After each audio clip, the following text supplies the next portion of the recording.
आज हमारे लिए ये पूरा बाइबल परमेश्वर की आज्ञा है। इस आज्ञाओं को हमें रक्षा करने की ज़रूरत है। तो कैसे रक्षा करें? परमेश्वर की आज्ञाओं की रक्षा कैसे करें? परमेश्वर की परंपराओं की रक्षा कैसे करें? एक मंडली, एक कलीसिया परमेश्वर की आज्ञाओं की रक्षा कैसे कर सकता है? क्या करनी चाहिए तब जाके परमेश्वर की आज्ञाओं की रक्षा होती है? इसके लिए मुख्य यहाँ पर पौलुस ने 3 बात को बताया है, और वो है अपने पुत्र से, अपने आत्मिक बेटे से 3 बात को बताया है। वो क्या बोलता है? पहले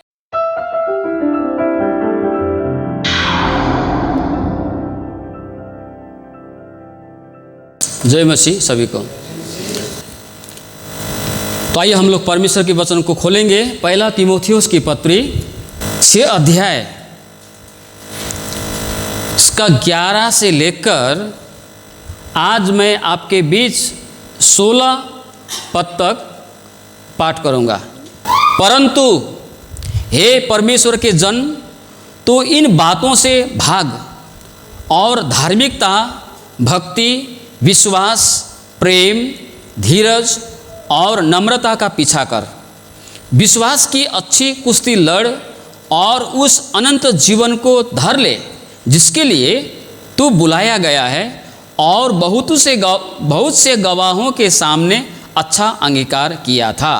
मैं तुझे परमेश्वर को, जो सबको जीवित रखता है, और मसीह यीशु को गवाह करके, जिसने पुन्तियुस पिलातुस के सामने अच्छा अंगीकार किया, यह आज्ञा देता हूँ कि तू हमारे प्रभु यीशु मसीह के प्रकट होने तक इस आज्ञा को निष्कलंक और निर्दोष रख, जिससे वह ठीक समय पर दिखाएगा, जो परम धन्य और एकमात्र अधिपति और राजाओं का राजा और प्रभुओं का प्रभु है, और अमरता केवल उसी की है, और वह अगम्य ज्योति में रहता है, और न उसे किसी मनुष्य ने देखा और न कभी देख सकता है। उसकी प्रतिष्ठा और राज्य युगानुयुग रहेगा।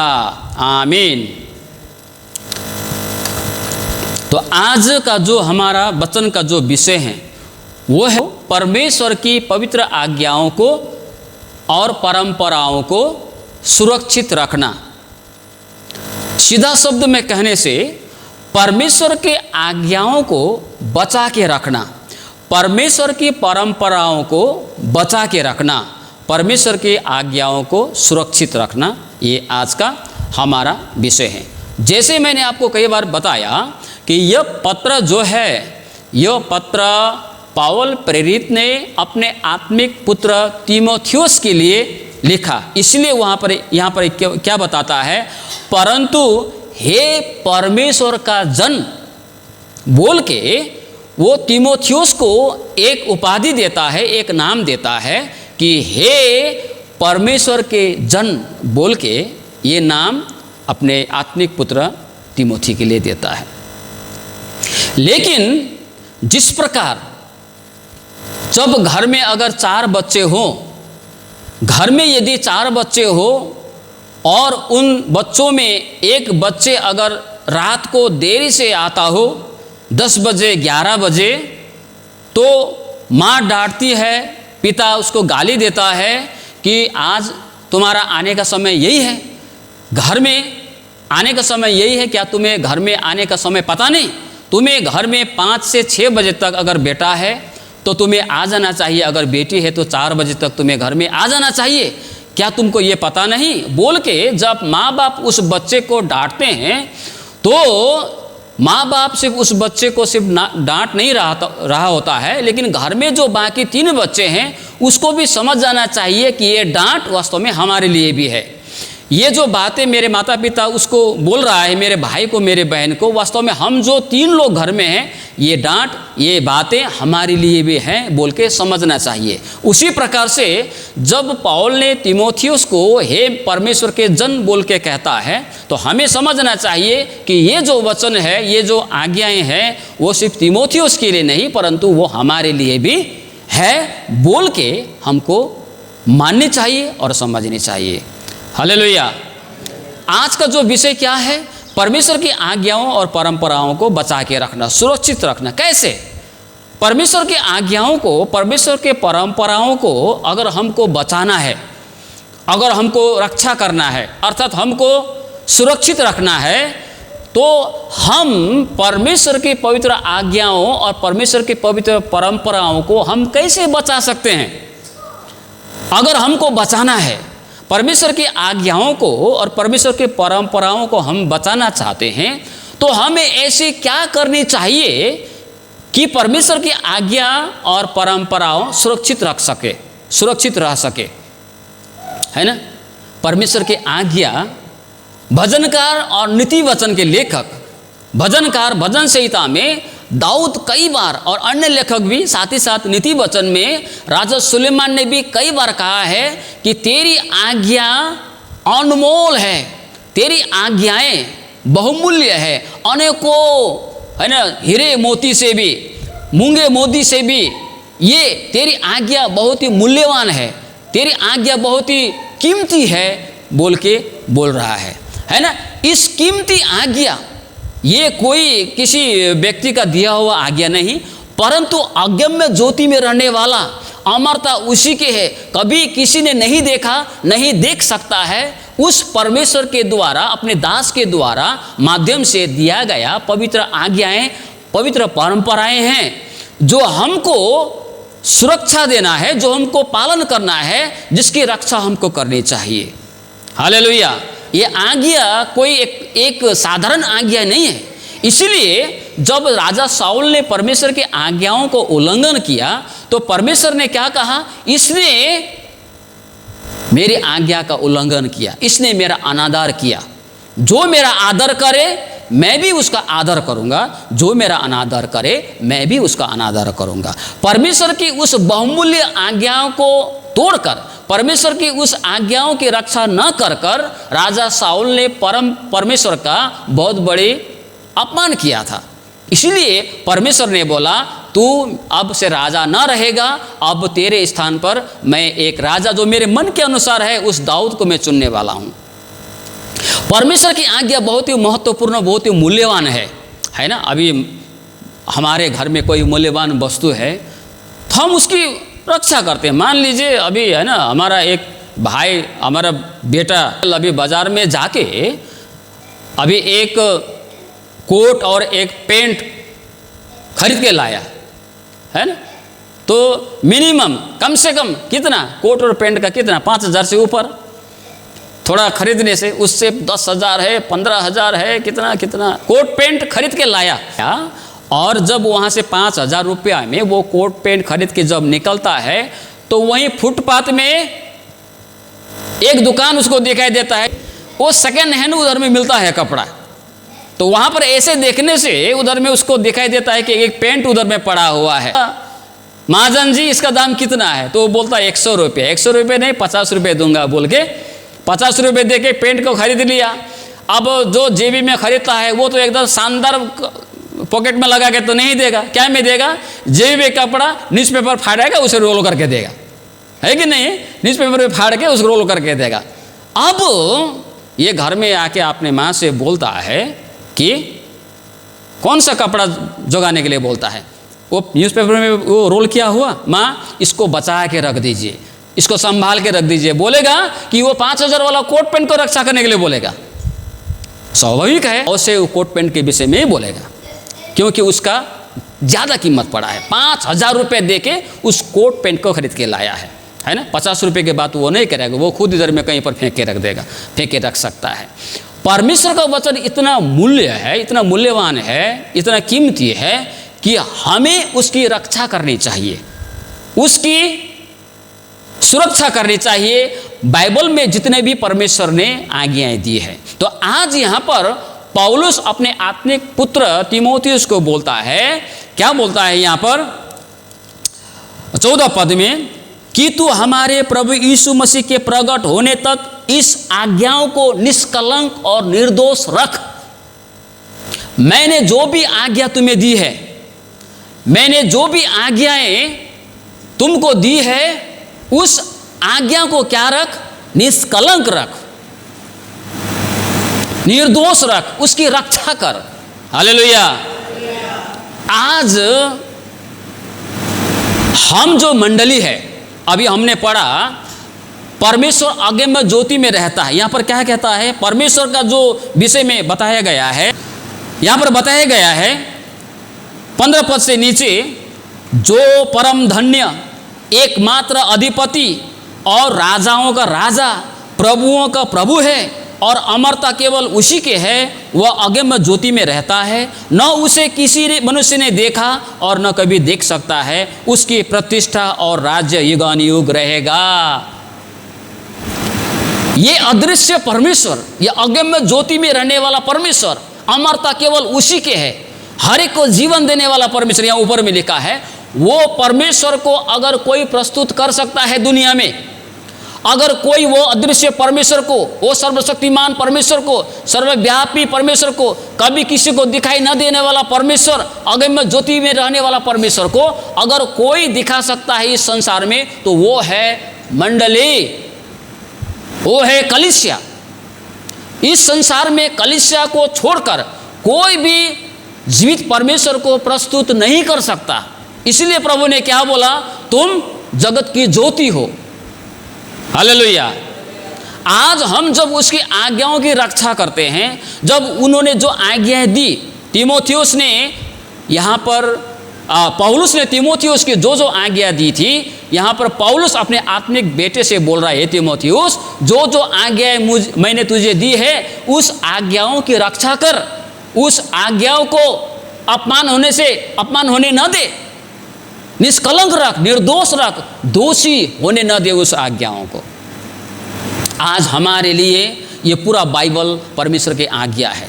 इस आज्ञाओं को हमें रक्षा करने की जरूरत है। तो कैसे रक्षा करें? परमेश्वर की आज्ञाओं की रक्षा कैसे करें? परमेश्वर की परंपराओं की रक्षा कैसे करें? एक मंडली, एक कलीसिया परमेश्वर की आज्ञाओं की रक्षा कैसे कर सकता है? क्या करनी चाहिए तब जाके परमेश्वर की आज्ञाओं की रक्षा होती है? इसके लिए मुख्य यहाँ पर पौलुस ने 3 बात को बताया है, और वो है अपने पुत्र से, अपने आत्मिक बेटे से 3 बात को बताया है। वो क्या बोलता है? पहले बताता है, भाग, तुझे भागना है। दूसरी बात, तुझे पीछा करना है। तीसरी बात, तुझे लड़ाई लड़ना है। तो क्या से भागे? हमें क्या से भागनी चाहिए? भागना जो है ना, शब्द संसार में कायरता को बुझाता है। अगर कोई व्यक्ति भाग जाता है ना, तो देखने वाले सुने लोग क्या बोलते हैं, अरे ये तो डरपोक था इसलिए भाग गया। लेकिन कभी कभी भागना बुद्धिमानी भी होता है ना। यूसुफ पोतीफर के घर से भाग गया, दाऊद साउल राजा के सम्मुख से भाग गया। वहां पर उसको उसकी बुद्धिमत्ता को वहां दिखाई दिया है।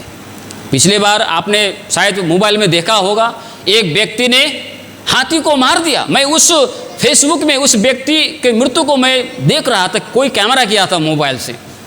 जब हाथी उस झुंड की ओर जब झपट मार रहा था तो सब लोग भाग रहे थे, लेकिन एक व्यक्ति, पता नहीं वो पिया हुआ था या क्या नहीं पता, लेकिन वो नहीं भाग रहा था।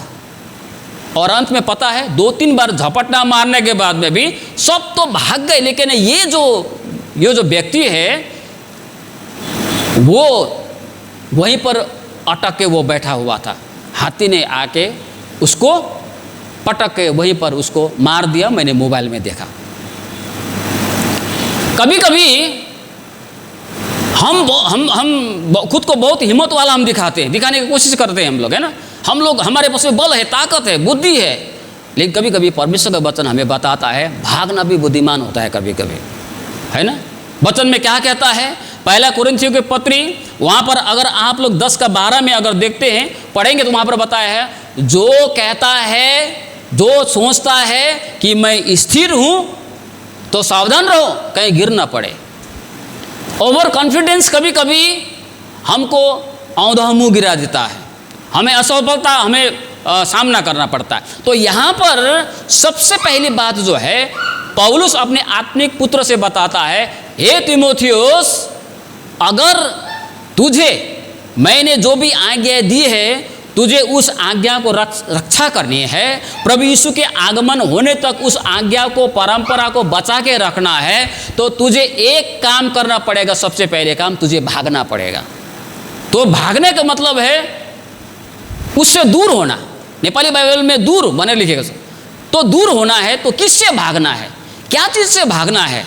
अगर आप 5वां अध्याय का अंतिम में देखिए तो वहाँ पर बहुत सारे ऐसी बातें लिखी है जिनसे हमको भागना है ना, जो परमेश्वर की आज्ञाओं के विरुद्ध में है, जो परमेश्वर की इच्छा के विरुद्ध में है, जो परमेश्वर के रास्ते से अलग बातें हैं, उन बातों से हमें भागना है।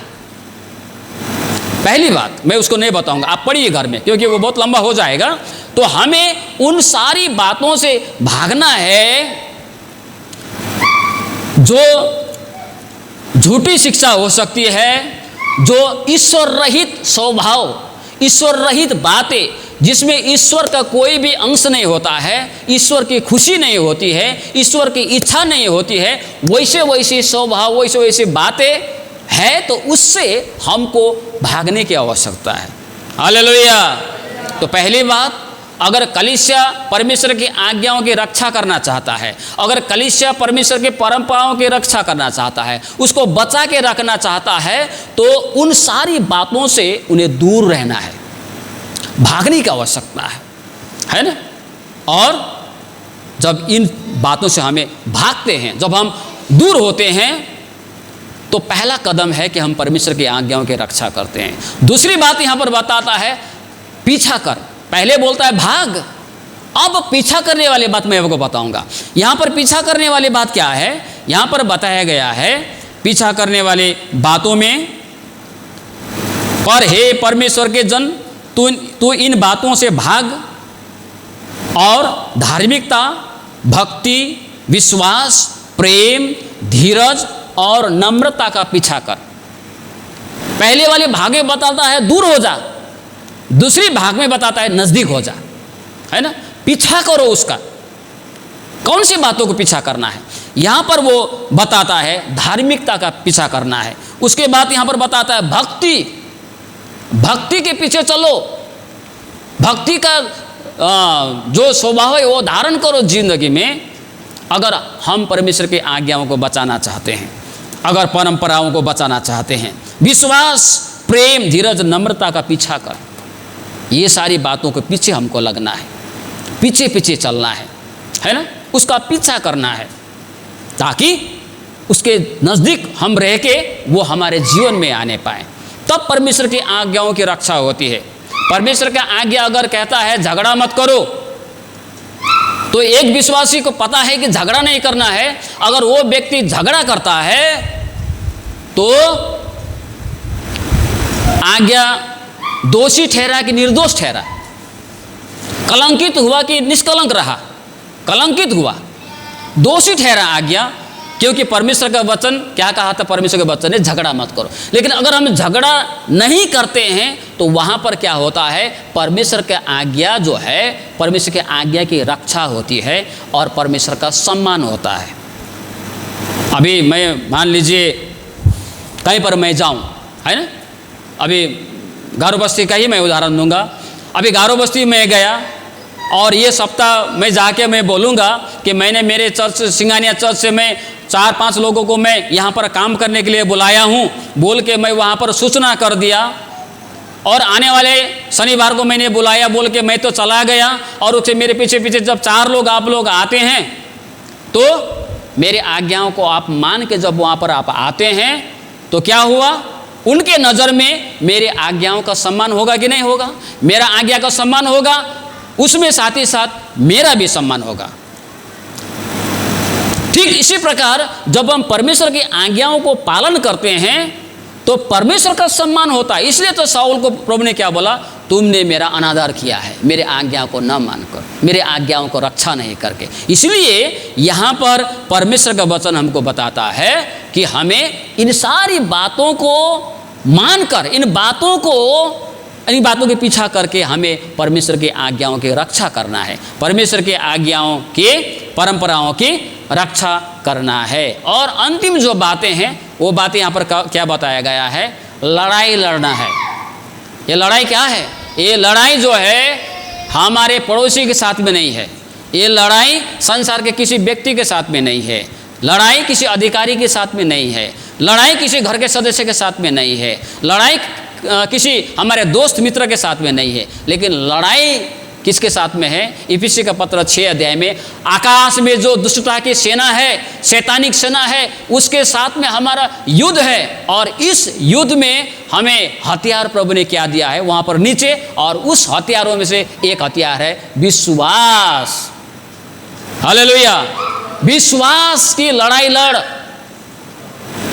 परमेश्वर की आज्ञाओं को रक्षा करना है। परमेश्वर ने आज्ञा दी अब्राहम को, हे अब्राहम तो सारे वस्तु को, सारे जगह को, देश भूमि सब, जन्म स्थान सब छोड़ के निकल का आज्ञा दो, आज्ञा दिया। परमेश्वर ने अब्राहम को आज्ञा दिया, और तुम्हारे वृद्ध अवस्था में एक बच्चा का जन्म होगा। ये चैलेंज था, चुनौती थी अब्राहम और सारा के लिए। 90 साल की सारा, ये 100 साल के हो चुके अब्राहम, उसके लिए चुनौती था। कैसे हमारा संतान होगा, कैसे प्रभु का वचन पूरा होगा? विश्वास में युद्ध करने का समय है। अंधा भर्ती में कहता है, हे दाऊद के पुत्र मुझे चंगा कर। लोग कहते हैं चुप मत चिल्ला, तेरा कुछ होने वाला नहीं है। लेकिन वहां पर चुनौती था विश्वास का लड़ाई लड़ने के लिए, अंधा भर्ती में के लिए। हमारे जीवन में विश्वास की लड़ाई करने का समय आता है। हम लोग विश्वासी है, विश्वास का युद्ध करने का समय आता है।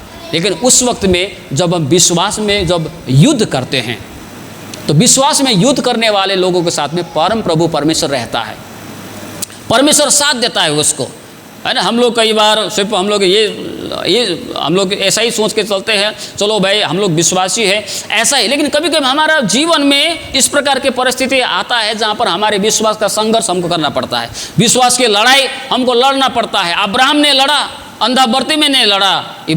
इब्रानी के पत्र 11वां अध्याय में पढ़िए, सब विश्वास की लड़ाई लड़ने वाले वहाँ पर थे, विश्वास की लड़ाई लड़ने वाला, और उन्होंने जीत हासिल की। उन्होंने जीत हासिल की क्योंकि विश्वास की लड़ाई में वो सिर्फ अकेला नहीं होता है, परमेश्वर उसके साथ में होता है। हालेलुया। जो विश्वास करता है मैं उनके साथ में हूँ। विश्वास करते हैं जब, परमेश्वर उसके जीवन में उस बातों को दिखाता है, वो कार्य को दिखाता है जो वो देखना चाहता है, जो वो जानना चाहता है। विश्वास नहीं तो कुछ नहीं। इसलिए इब्रानी 11:6 में बिना विश्वास उन्हें प्रसन्न करना असंभव है बोल के यहाँ पर बताता है। तो यदि हम चाहते हैं कि परमेश्वर की आज्ञा हमारे द्वारा रक्षा हो, परमेश्वर की परंपराएं हमारे द्वारा रक्षा हो, सुरक्षित हो, परमेश्वर की आज्ञाओं और परंपराओं को सुरक्षित रखना अगर हम चाहते हैं, तो 3 बातें मैंने आपको बताया। पहली बात, जो भी ईश्वर रहित बातें हैं उनसे दूर रहिए, उनसे भागिए।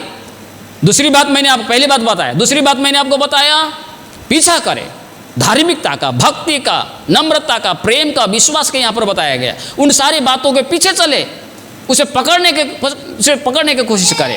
और अंतिम जो बातें हैं, विश्वास की लड़ाई, हमारे विश्वास को चुनौती करने वाला है ना, हमारे विश्वास को तोड़ने वाला, हमारे विश्वास को कमजोर करने वाला बहुत सारी परिस्थितियां हमारी जिंदगी में आती है, छोटी छोटी बात से लेकर बड़ी बड़ी बात तक। लेकिन हम जब विश्वास में अडिग रहते हैं तो परमेश्वर हमें वो दिखाता है, वो दिखाएगा जो हमने कभी सोचा भी नहीं होगा। 1 कुरिन्थियों 15:58 में क्या कहता है? हे मेरे प्रियो विश्वास में अटल रहो बोल के ऐसा बताता है। आरे से चिरे गए, गरम तेल में डाला गया, हाँ लिखा है ना इब्रानी के पत्री में, लटकाया गया, कच्चे चमड़े से सिला गया, जानवर के आगे फेंका जाए, लेकिन उनका विश्वास में कभी वो डगमगाया नहीं, परंतु विश्वास की लड़ाई लड़ता रहा। अंत में उन्होंने जीवन का मुकुट पाया। हालेलुया। तो हमें भी, हम कलीसियाओं को भी आज परमेश्वर के आज्ञाओं की रक्षा करना। अगर हम परमेश्वर के आज्ञाओं को नहीं मानते हैं तो हम परमेश्वर के आज्ञाओं का अपमान करते हैं, उस मूल्यवान आज्ञाओं का हम अनादर करते हैं। और परमेश्वर की आज्ञाओं का उल्लंघन करने का, अपमान करने का मतलब है परमेश्वर का अपमान करना, परमेश्वर का अनादर करना। लेकिन जब हम उसकी आज्ञाओं को हम अंकमाल करते हैं, उस आज्ञाओं को हम लोग लेते हैं, तो परमेश्वर हम पर क्या करता है? नई कार्य को दिखाता है। नीति वचन 6:23 है ना, क्या बोलता है? आज्ञा तो दीपक और शिक्षा ज्योति है, ऐसा बोल के बताता है। तो आज्ञाएं हमारे जीवन में कुछ आगे हमारे मार्गदर्शक बनकर वो चलेगी। सो परमेश्वर इन छोटे से वचन में हम सभी को आशीष